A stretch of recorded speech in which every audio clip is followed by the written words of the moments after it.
오늘 본문은 창세기 28장 17절에서 22절입니다. 이에 두려워하여 이르되 두렵도다. 이곳이여 이곳은 다름 아닌 하나님의 집이요 이는 하늘의 문이로다 하고, 야곱이 아침에 일찍이 일어나 베개로 삼았던 돌을 가져다가 기둥으로 세우고 그 위에 기름을 붓고 그곳 이름을 베델이라 하였더라. 이 성의 옛 이름은 루스더라. 야곱이 소원하여 이르되 하나님이 나와 함께 계셔서 내가 가는 이 길에서 나를 지키시고 먹을 떡과 입을 옷을 주시어 내가 평안히 아버지 집으로 돌아가게 하시오면 여호와께서 나의 하나님이 되실 것이요 내가 기둥으로 세운 이 돌이 하나님의 집이 될 것이요 하나님께서 내게 주신 모든 것에서 10분의 1을 내가 반드시 하나님께 드리겠나이다 하였더라. 자, 베델에서 야곱을 하나님께서 찾아오시죠. 그는 하나님과의 인카운터, 조우, 그런 경험을 하게 됩니다. 하나님을 만나자 야곱의 반응이 어떻습니까? 두려워하여 떱니다. 형용할 수 없는 두려움에 그는 빠지게 되죠. 이것은 경외감입니다. 여러분, 하나님과 친밀감을 누린다고 그래서 할아버지의 수염을 당기는 어린아이의 방자함처럼 우리가 하나님을 막대해야 수 있는 게 아닙니다. 우리가 하나님을 만날 때 이사야 선지자처럼 화로다 내가 그쵸? 하나님을 보게 됐다. 예레미야 선지자처럼 하나님의 임재를 경험했을 때 오는 경외감은 당연한 것입니다. 자, 그리고 그는 경외감 속에 돌을 기둥으로 세웁니다. 이 돌을 쌓는다는 것은 여기를 기념하고 싶을 때 하는 행동이잖아요. 여기를 기억하고 싶은 것입니다. 잊어버리고 싶지 않은 것이에요. 다시 또 경험하고 싶은 거예요. 그 경험을. 그리고 기름을 붓습니다. 하나님의 임재는 우리 안에 이런 소원과 욕망을 일으키죠. 하나님의 임재는 더 깊은 임재로 나아가기를 원하는 소망을 일으키십니다. 이 경외함, 이 두려움은 하나님이 계신 곳을 거룩히 구별하는 욕망을 자아내죠. 그래서 하나님을 향한 경외함은 하나님이 허락하신 나를 더럽히지 않으려는 마음이 있습니다. 그래서 하나님을 경외하는 마음은 죄를 미워하는 마음인 것입니다. 자, 하나님의 집은 하나님의 임재가 있는 것이죠. 하나님을 만나는 것입니다. 하나님의 성전입니다. 근데 그 성전이 바로 뭐죠? 우리입니다. 우리가 하나님의 성령이 거하시는 집입니다. 우리 몸과 우리가 거하고 있는 공동체입니다. 우리가 우리 자신을 어떻게 생각하느냐, 또 우리가 속한 공동체를 어떻게 생각하느냐. 그런데 우리는 우리 몸으로 하나님 앞에 죄를 짓고 또 우리의 공동체를 자기 마음이 안 들으면 막 허물려고도 하고 망하기를 바라기도 합니다. 그것이 어떻게 보면 하나님에 대한 경외감이 없는 것이죠. 하나님의 임재는 우리로 하여금 죄를 미워하게 하고 또 하나된 공동체의 하나됨을 경외감으로 지키게 하는 것입니다. 이것이 하나님의 임재 경험입니다.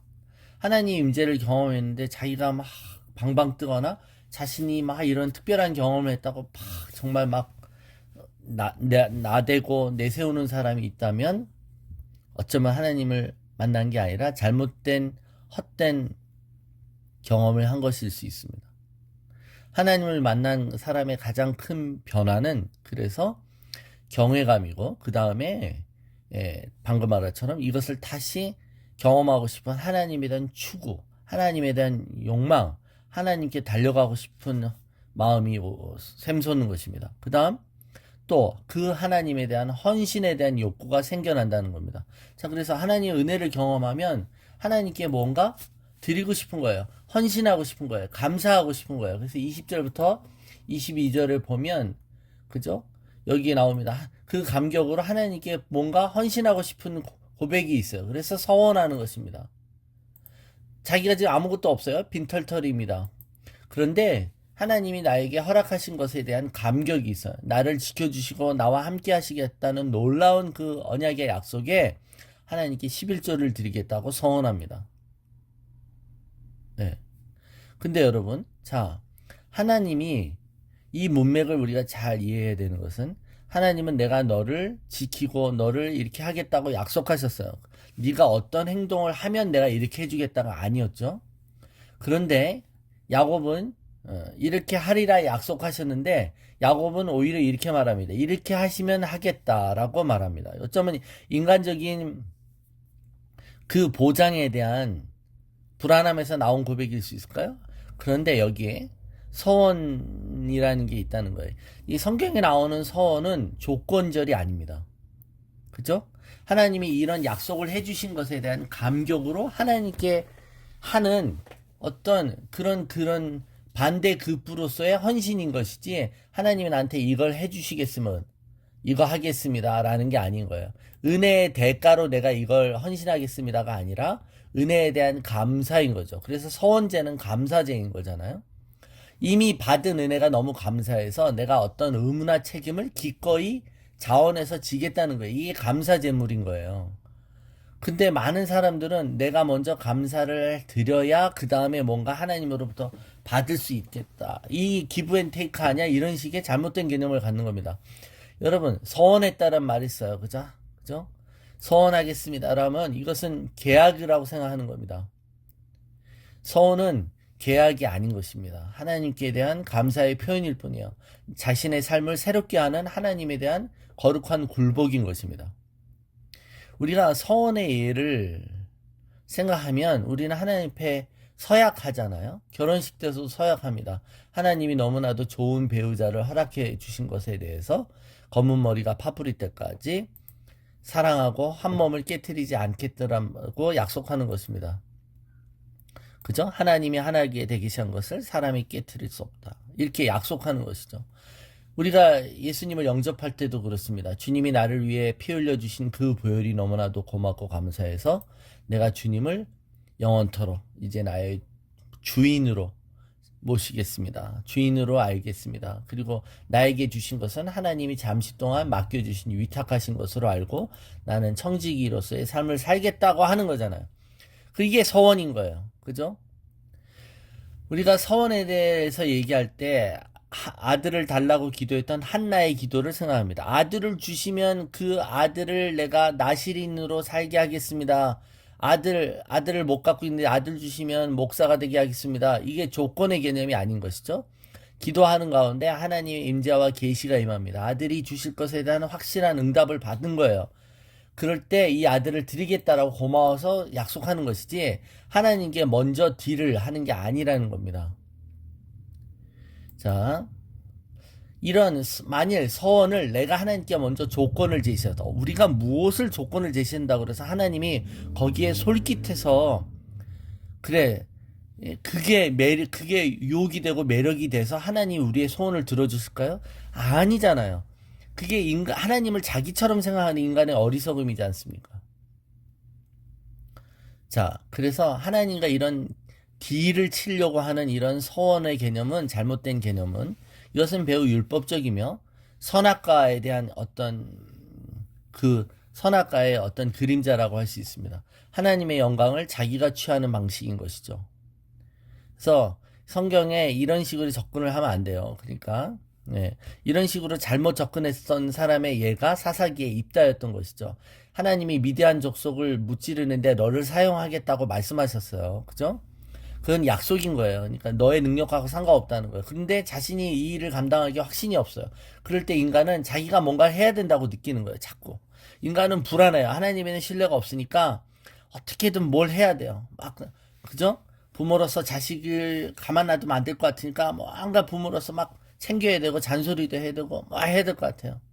네? 그리고 자기가 뭔가 약속을 하고 걸어야 편하게 느끼는 것입니다. 자신의 희생과 공로가 하나님의 은혜를 더 확실하게 더 보장한다고 착각하는 것입니다. 다시 한번 말씀드리지만 우리는 하나님과 거래하는 존재가 아닙니다.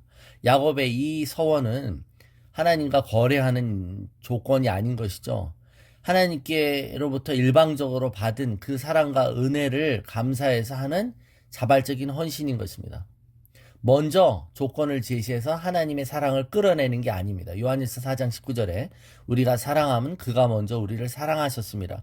그래서 서원이나 감사나 헌신은 우리의 사랑을 표현하는 건데 그것은 이미 그분이 우리를 사랑하셨기 때문에 하는 것입니다.